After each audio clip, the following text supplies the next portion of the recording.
Hello everyone, welcome to decimal.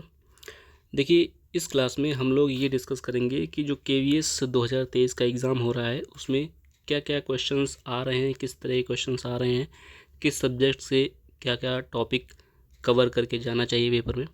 ठीक है, तो जो 2023 का एग्ज़ाम है उसके बारे में हम लोग डिस्कस करेंगे इसमें।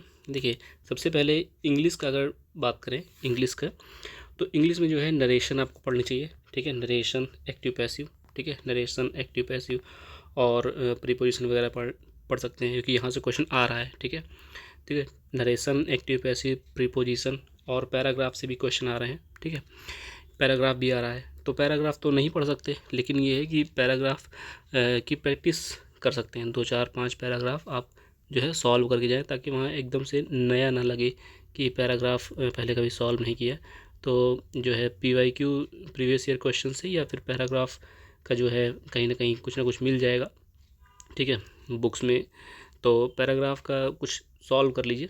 ठीक है, और जिसे अपोजिट वर्ड दे देते रहे, कोई वर्ड दे देते हैं उसका अपोजिट बताना होता है ना। जैसे कोई वर्ड दे देंगे और कहेंगे कि इसका अपोजिट बताओ, कोई सेंटेंस दे देंगे और उसमें एक वर्ड को हाईलाइट कर देंगे और कहेंगे कि ये जो हाईलाइटेड वर्ड है इसका अपोजिट बताओ, या फिर सिनोनिम बताओ या एंटोनिम बताओ।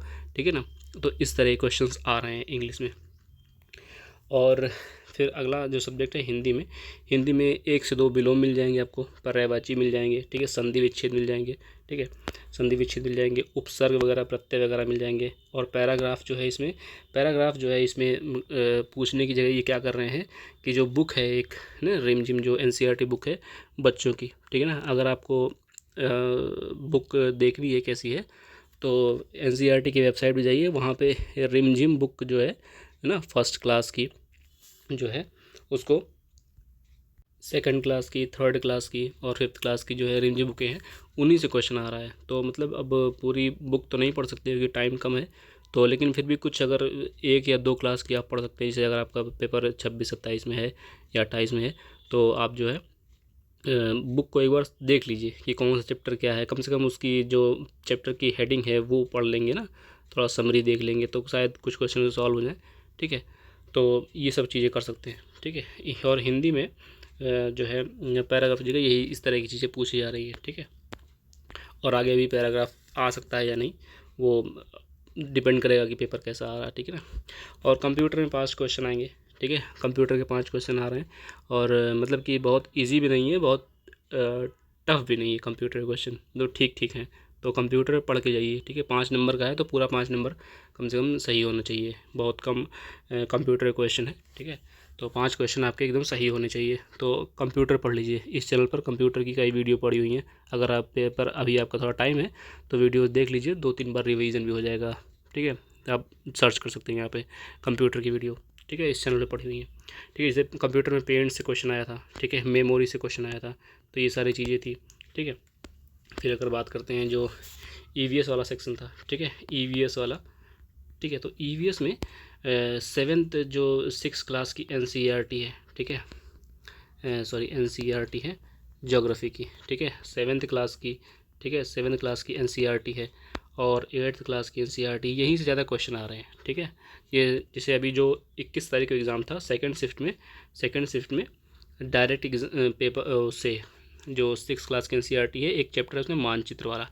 ठीक है, मानचित्र का चैप्टर है, तो वहाँ से जो है राजनीतिक मानचित्र, थीमेटिक मानचित्र और जो भौतिक मानचित्र होता है, इससे क्वेश्चन आया था। डायरेक्ट वही क्वेश्चन जो है पीछे रखा हुआ है 6 क्लास की NCERT में, पीछे जो एक्सरसाइज होती है ना उसमें दिया हुआ है क्वेश्चन।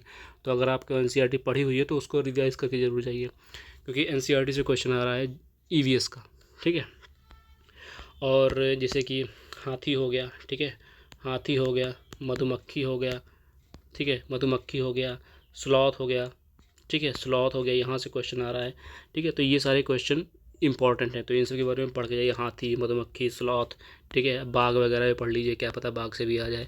ठीक है, और यहाँ पर इस चैनल पर पड़ी हुई है वीडियो। ठीक है, ये सब की वीडियो पड़ी हुई है, हाथी की पड़ी हुई है, मधुमक्खी की पड़ी हुई है, स्लॉथ की पड़ी हुई है, बाघ की पड़ी हुई है।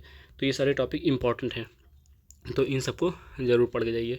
ठीक है, और अगर बात करते हैं मैथ की। ठीक है, मैथ की। ठीक है, मैथ में जो है क्वेश्चन ठीक ठीक आ रहे हैं, मतलब अभी इतने आ रहे हैं कि बहुत टफ नहीं है ना। मतलब कि कुछ क्वेश्चन कॉन्सेप्ट बेस हैं, जिसे कि सीटेट में आते हैं, ठीक है।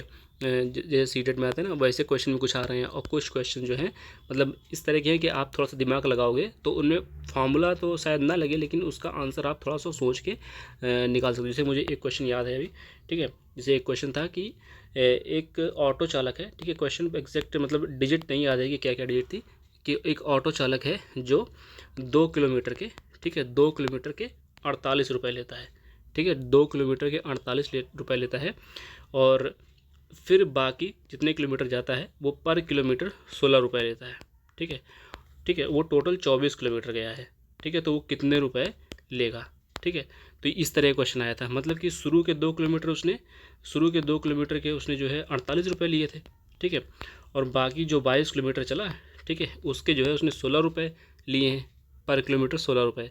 तो 16 का आप 22 से मल्टीप्लाई कर दो, ठीक है, जितना आएगा उतना रुपए, और फिर उसको 48 उसमें ऐड कर दो, तो आपको ये मिल जाएगा कि कितने रुपए है ना, टोटल मिल जाएगा कि कितने रुपए उसने लिए हैं। तो इस तरह के क्वेश्चन आ रहे हैं, मतलब इसमें ज़्यादा फॉर्मूला तो नहीं लगा सकते, लेकिन इस तरह कर सकते हैं, ठीक है। और इजी क्वेश्चन है, मतलब बहुत ज़्यादा नहीं है, आपकी ठीक ठाक मैथ है तो क्वेश्चन आराम से हो जाएंगे, ठीक है। तो बाकी ये चीज़ें आप पढ़ के जाइए तो पेपर में, और जो है कि कोई क्वेश्चन होगा तो आप कमेंट बॉक्स में लिख सकते हैं, ठीक है। फिर जो है कल फिर वीडियो बनाएंगे इस पर कि क्या क्या आ रहा है, ठीक है। तो अभी तक जो एक शॉर्ट में वीडियो बनाई है, मतलब कि क्या क्या आ रहा है, इतना तो पढ़ के जाइए, ठीक है। मिलते हैं नेक्स्ट वीडियो में, थैंक यू।